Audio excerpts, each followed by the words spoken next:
और जो नई चीज़ें हैं उसको हम इंट्रोड्यूस करके हमारी कोशिश यह है कि आम आदमी की जो ज़मीन से जुड़ी हुई समस्याएं हैं उसका समाधान आसानी से हो। मैंने वैसे लोगों को बसाने की योजना माननीय नगर विकास मंत्री और उप मुख्यमंत्री तेजस्वी प्रसाद यादव जी ने उसकी घोषणा की है कि हम मल्टी स्टोरेज बिल्डिंग बना के और वैसे गरीबों को हम भूमिहीन लोगों को बसाएंगे। तो वो एक अलग योजना है। जन का कमिटमेंट है कि जो मैंने ईज ऑफ डूइंग बिजनेस राजस्व विभाग में स्थापित होगा और दूसरी तरफ जो गरीब लोग हैं जो वास रहित भूमिहीन उनको 100% लोगों को कम से कम 3 से 5 डिसमिल देकर हम उसको बसाना चाहेंगे। जमीन मिलेगी नहीं, जमीन नहीं मिले तो खरीदा जाएगा, जमीन नहीं मिलेगी तो खरीद के बनाया जाएगा, ऐसा सरकार का कमिटमेंट। तेजस्वी यादव के मंत्री बड़बोले हो चुके हैं। शिक्षा मंत्री प्रोफेसर चंद्रशेखर के रामचरितमानस का विवाद थमा ही नहीं था कि अब राजस्व मंत्री आलोक मेहता विवादित बयानों से घिर गए हैं। उन्होंने भागलपुर में एक बयान दिया है जिसके बाद लगातार बिहार की सियासत गर्माते नजर आ रही है। उन्होंने कहा है कि 10% में गिनने जाने वाले स्वर्ण वाले लोग दलितों पर अत्याचार करते हैं। यही नहीं रुके, उन्होंने आगे भी बहुत कुछ कहा है। आपको बताएं, भागलपुर के गोराडीह प्रखंड के सालपुर पंचायत के कासिया हटिया मैदान में जगदेव प्रसाद के जन्मदिन पर आयोजित जनसभा को संबोधित करते हुए मंत्री आलोक मेहता ने विवादित बयान दे डाला। उन्होंने कहा 90% आबादी वाले दलित, शोषित, पिछड़े और वंचितों के उत्थान के लिए लड़ाई लड़ी, उन्हें समाज में कोई सम्मान नहीं मिलता था। वहीं दूसरी तरफ जो 10% हैं वो अंग्रेजों के यहाँ जाने लगे तो सैकड़ों एकड़ जमीन लेकर जमींदार बन गए। मेहनत मजदूरी करने वाले लोगों को वंचित रखा गया। आगे मंत्री कहते हैं कि जो लोग इनके सामने आवाज उठाते थे इनकी जुबान बंद कर दी जाती थी। आपको बताएं, तेजस्वी यादव के मंत्री इन दिनों लगातार विवादित बयान देते नजर आ रहे हैं। क्या कुछ कह रहे हैं आलोक मेहता, सफाई देते हुए सुनाते हैं आपको। भागलपुर विजिट कर रहे हैं। अभी जो मौजूदा दौर है उसमें जो आपका ग्रामीण इलाके की समस्या खासकर जमीन से जुड़ा हुआ है, किस किस तरह की चीज़ों का अभी तक आपकी सरकार ने स्टडी किया है? देखिए, वो तो ऑब्जर्वेशन पूरे बिहार का हम लोग कर रहे हैं और 2 महीना तो हमने ऑब्जर्वेशन ही किया है। उसके बाद कुछ हम लोगों ने एक्शन लिया है। कुछ नियम कायदे जो पहले से बने हुए हैं उनके अनुपालन के लिए हम लोगों ने मॉनिटरिंग सिस्टम डेवलप किया है और जो नई चीज़ें हैं उसको हम इंट्रोड्यूस करके हमारी कोशिश यह है कि आम आदमी की जो ज़मीन से जुड़ी हुई समस्याएं हैं उसका समाधान आसानी से हो। इसके पहले 3 महीना पहले जो मुख्यमंत्री के मैंने जनता के दरबार में मुख्यमंत्री कार्यक्रम है उसमें जितने केसेज आते थे लगभग 70% केसेज सिर्फ हमारे विभाग के थे, राजस्व एवं भूमि सुधार। इसके पहले 1-1.5 हफ्ता पहले जो बैठक हुई, जो मतलब जनता के दरबार में मुख्यमंत्री कार्यक्रम हुआ, इस 2 महीने के अंदर पिछली बैठक में करीब 45% केसेस राजस्व के आए। इसका मतलब है कि 75 से 45 लगभग 20% घटा, 20-25%। अब ये जो 25% की घटोतरी हुई केसेस में, कंप्लेंट्स में, इसका क्या मतलब समझते हैं? इसका मतलब है कि केसेस एड्रेस किए जा रहे हैं, समस्याओं को मतलब बेहतर ढंग से ध्यान दिया जा रहा है और सरकार की कार्रवाइयों का और स्टेप्स जो लिए गए उसका असर पड़ रहा है। अब ये कोई एक जगह देखकर नहीं पता चल सकता, ये एक व्यापक सर्वे है पूरे बिहार में। और जो लोग नहीं, मतलब जनता के हित में जिन लोगों के स्वभाव में परिवर्तन नहीं होगा, जिन लोगों को जिन पदाधिकारियों, मैं अच्छे पदाधिकारियों को प्रशस्ति पत्र भी दूंगा, उसका भी चयन करूंगा, लेकिन जिन लोगों का परफॉर्मेंस बहुत पुअर रहे, जनता की और जनप्रतिनिधियों की बहुत ज़्यादा शिकायत रहे, तो उन पर तो कार्रवाई बहुत स्वाभाविक है, हम उसकी जांच करा के उस पर कार्रवाई करेंगे। तो उसमें सरकार सख्ती बरतेगी। आम जनता का जिसमें कोई ऑब्जेक्शन नहीं है, बिल्कुल स्मूथ वर्क है, उसका काम सबसे प्राथमिकता पर होना चाहिए। ये हमारी भी प्राथमिकता है और इसका डायरेक्शन सरकार की ओर से जा रहा है।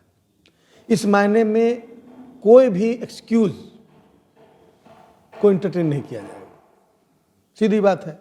तो अब राजस्व के मामले में बहुत सारे एक्ट्स हैं, कुछ एक्ट नए एक्ट बने, DCLR को BLDR एक्ट के तहत कार्य करने के लिए दिया गया।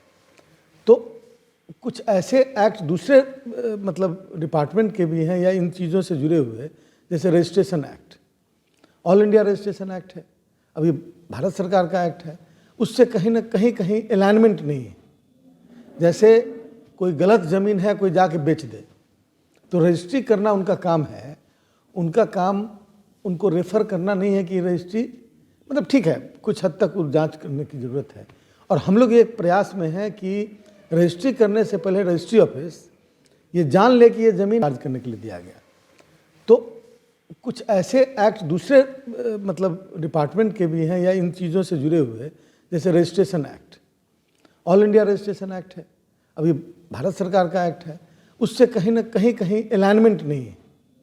जैसे कोई गलत ज़मीन है, कोई जाके बेच दे, तो रजिस्ट्री करना उनका काम है, उनका काम उनको रेफ़र करना नहीं है कि रजिस्ट्री, मतलब ठीक है कुछ हद तक जांच करने की ज़रूरत है। और हम लोग एक प्रयास में हैं कि रजिस्ट्री करने से पहले रजिस्ट्री ऑफिस ये जान ले कि ये ज़मीन इनकी है कि नहीं, लीगली इसके पोजीशन में है कि नहीं, और लीगली इसके ये मालिक है कि नहीं। तो इन चीज़ों की व्यवस्था भविष्य में करने की योजना है। हम लोग एक इंटीग्रेटेड सॉफ्टवेयर बना रहे हैं, और आज जो सब सॉफ्टवेयर पर काम हो रहा है, दाखिल खारिज हो चाहे परिमार्जन हो, उसकी मॉनिटरिंग अब हेडक्वार्टर से हो रही है।